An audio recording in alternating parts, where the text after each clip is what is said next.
টাঙ্গাইল জেলার মধুপুরে অবস্থিত মধুপুর বনটিকে জাতীয় উদ্যান ঘোষণা করা হয়। বাংলাদেশের রাজধানী ঢাকা থেকে একদিনের সময় করে ঘুরে আসা যায় টাঙ্গাইলে অবস্থিত মধুপুর জাতীয় উদ্যান বা মধুপুরের বন থেকে। আমার মধুপুর জাতীয় উদ্যান ভ্রমণের ভ্রমণ সঙ্গী ছিল রায়হান ভাই, যাকে আপনারা আমার অনেকগুলো ব্লগে দেখেছেন, এবং ছিল আমার স্কুল ফ্রেন্ড মাহির। এই ভিডিওতে আমি আমাদের একদিনে টাঙ্গাইল জেলার মধুপুর বন ভ্রমণ গল্প তুলে ধরার চেষ্টা করেছি। যদি আপনারা একদিনের জন্য প্রকৃতির মাঝে হারিয়ে যেতে চান তাহলে এই ভিডিওটি দেখতে পারেন।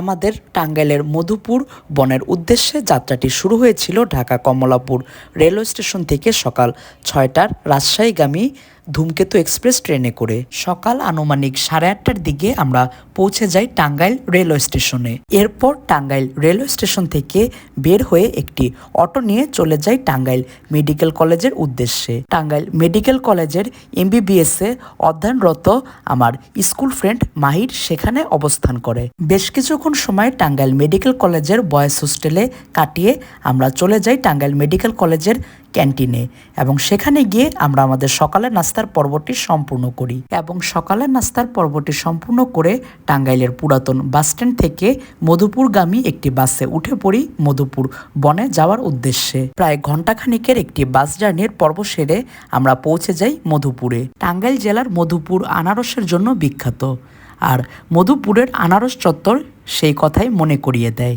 মধুপুরের আনারস চত্বর থেকে একটি অটোতে করে আমরা ছুটতে থাকি মধুপুর বনের উদ্দেশ্যে। প্রায় 10 মিনিটের একটি অটো জার্নি শেষে আমরা পৌঁছে যাই টাঙ্গাইলের মধুপুর বনে। বর্তমানে মধুপুর বনে প্রবেশ মূল্য জনপ্রতি 20 টাকা করে। পুরো মধুপুর বনটি অনেক বড়। আপনারা যদি পুরো মধুপুর বন ঘুরতে চান সেক্ষেত্রে অটো বা নির্দিষ্ট কোনো যানবাহন নিয়ে আসাই শ্রেয়, কেননা পায়ে হেঁটে পুরো মধুপুর বন ঘুরে দেখা অসম্ভব। মধুপুর বনে আসা এবং যাওয়ার রাস্তার দুই ধারে অসংখ্য বানর চোখে পড়ে। এই বানরগুলো এই মধুপুর বনেই অবস্থান করে। 1962 সালে এই বনকে জাতীয় উদ্যান ঘোষণা করা হয়। প্রকৃতি প্রেমীদের কাছে এই মধুপুর বন একটি অন্যতম ভ্রমণ গন্তব্য হতেই পারে। এই বনটি 8436 হেক্টর জায়গা এলাকা জুড়ে বিস্তৃত। পূর্বে এই বনের আয়তন আরও বড় ছিল। পূর্বের তুলনায় এই বনের আয়তন অনেকটাই কমে এসেছে। অনেকে ধারণা করে এই বনের আয়তন প্রায় অর্ধেক হয়ে গিয়েছে। পূর্বে এখানে চিতাবাঘের প্রিয় আবাসস্থল ছিল, কিন্তু কালের বিবর্তনে আজ চিতাবাঘ এই বন থেকে বিলুপ্ত হয়ে গিয়েছে। কিন্তু বর্তমানে এই বনে বানর, হনুমান, মায়া হরিণ, চিতা হরিণ সহ আরও অনেক প্রাণী বসবাস করে। শিয়াল এই বনের অন্যতম প্রাণী। এছাড়াও সজারু, বনমোরগ সহ আরও অনেক প্রাণী রয়েছে এই বনে। তো ভিউয়ার্স, আসসালামু আলাইকুম। তো অবশেষে ঢাকা থেকে চলে আসলাম টাঙ্গাইলের মধুপুরে বনে আর কি। তো এখন হচ্ছে আমরা বনের ভিতরে আছি, আর আজকে আমার ট্যুর পার্টনার হচ্ছে এই পাশে আছে রায়হান ভাই, যেই রায়হান ভাইকে হচ্ছে আপনারা এর আগের ব্লগেও দেখেছেন আর কি। তো রিসেন্টলি হচ্ছে রায়হান ভাইয়ের সাথে অনেকগুলো ট্যুর দেওয়া হয় নাই কিছু জটিলতার কারণে। আর এই পাশে আছে হচ্ছে আমার স্কুল ফ্রেন্ড এবং কলেজ ফ্রেন্ড মাহির। তার সাথে হচ্ছে আমার স্কুলের থেকেই পরিচয়, তারপরে কলেজও একসাথে ছিলাম আর কি, একই কলেজে ছিলাম। তো এই হচ্ছে অবস্থা। আমরা এখন বনের ভিতর দিয়ে হাঁটতেছি আর কি, আপনাদের যদি দেখানোর চেষ্টা করি। এই যে রাস্তার দুই পাশে হচ্ছে বন, তো বনের ভিতর দিয়ে হাঁটতেছি আর কি। হ্যাঁ, তো রায়হান ভাই কি অবস্থা? আসলে অবস্থার কথা কি বলবো, এখানে আসলে হচ্ছে একটা সুন্দর ফিল পাওয়া যায় যে হচ্ছে আমরা ঢাকা শহরে যখন থাকি চারদিকে এমন ভয়ানক একটা হচ্ছে কোলাহল থাকে, গাড়ির শব্দ থাকে, একটা আতঙ্ক লাগে। তারপরে আবার এই যে যন্ত্রপাতির ধোঁয়া, কলকারখানার ধোঁয়া, অনেক অসুবিধা। এখানে আসলে যে সুন্দর একটা বাতাস, এই যে নিঃশ্বাস নিলেই মনে হয় যে আমরা কই চলে আসছি। মানে এটাই আমাদের কাছে এখন বলতে গেলে একটা ভয়ানক বিষাক্ত মনে হয় যে কি না কি আমরা নিয়ে নিচ্ছি, এমন একটা অবস্থা। আমাদের ওই দিকের বিষের কারণে পরিষ্কার জিনিসটা একটু কেমন জানি পুরো আলাদা মনে হচ্ছে।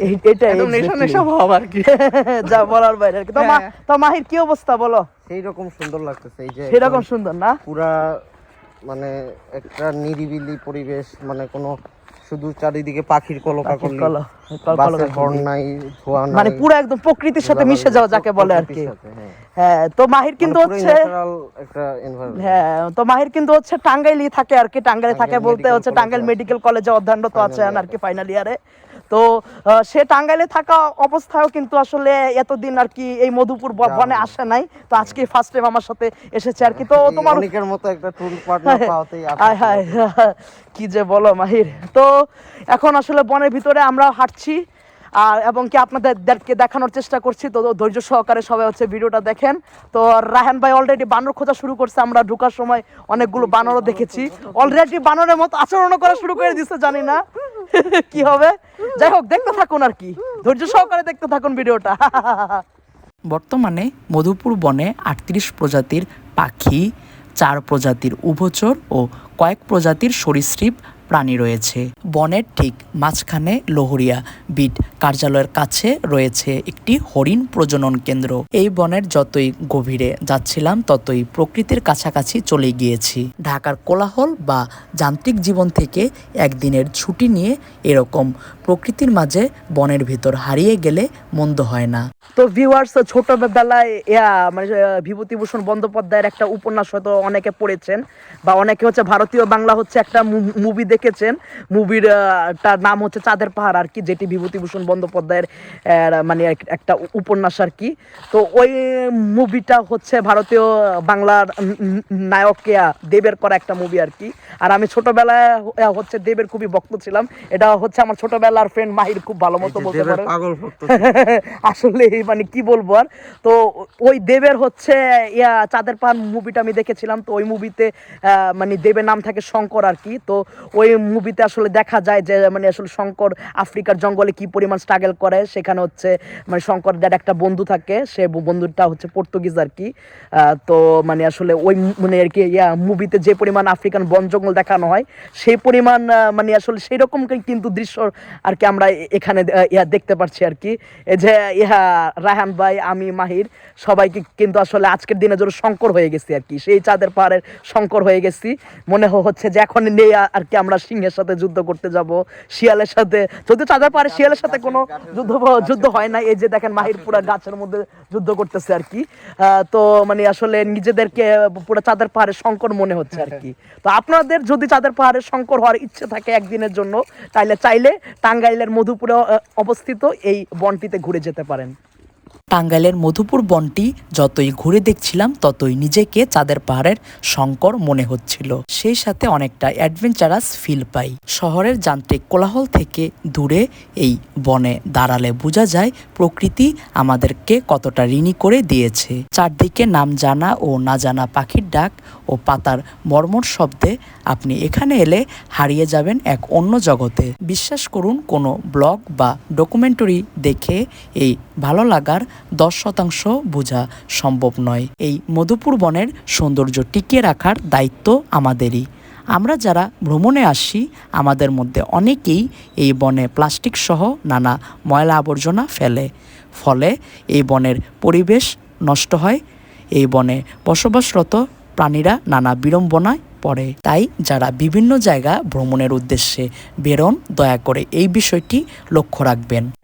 তো টাঙ্গাইলে অবস্থিত মধুপুর বনটা আসলে অনেক বড়, আমরা পুরো বনটা ঘুরতে পারি নাই, কারণ এটা হচ্ছে এত বড় বন, মানে এদিক থেকে শুরু হয়েছে কিন্তু বিশাল বন আর কি। আর এক একটা স্পট হচ্ছে 4 কিলোমিটার 8 কিলোমিটার দূরে, যেমন এদিক থেকে 8 কিলোমিটার দূরে হচ্ছে রাবার বাগান, যেটি আর কি আমাদের পক্ষে হেঁটে বর্তমানে কোনো অবস্থাতেই সম্ভব নয়।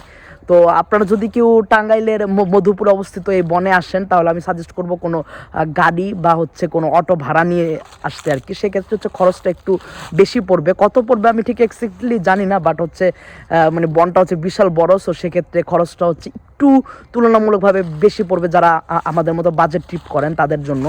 তবে মানে যদি হচ্ছে আর কি অটো বা গাড়ি হচ্ছে মানে রিজার্ভ না নিয়ে বনটা ঘুরতে যান, তাহলে হচ্ছে আমাদের মতো হেঁটে আর কি চলে আসতে পারেন। বাট হচ্ছে যদি পুরোটা ঘুরতে চান বা বনের যদি আরও ভিতরে যেতে চান, তাহলে অবশ্যই ট্রান্সপোর্ট লাগবে আর কি। ট্রান্সপোর্ট ছাড়া হচ্ছে মানে বনটা কোনোভাবেই আর কি ঘুরে দেখা সম্ভব না।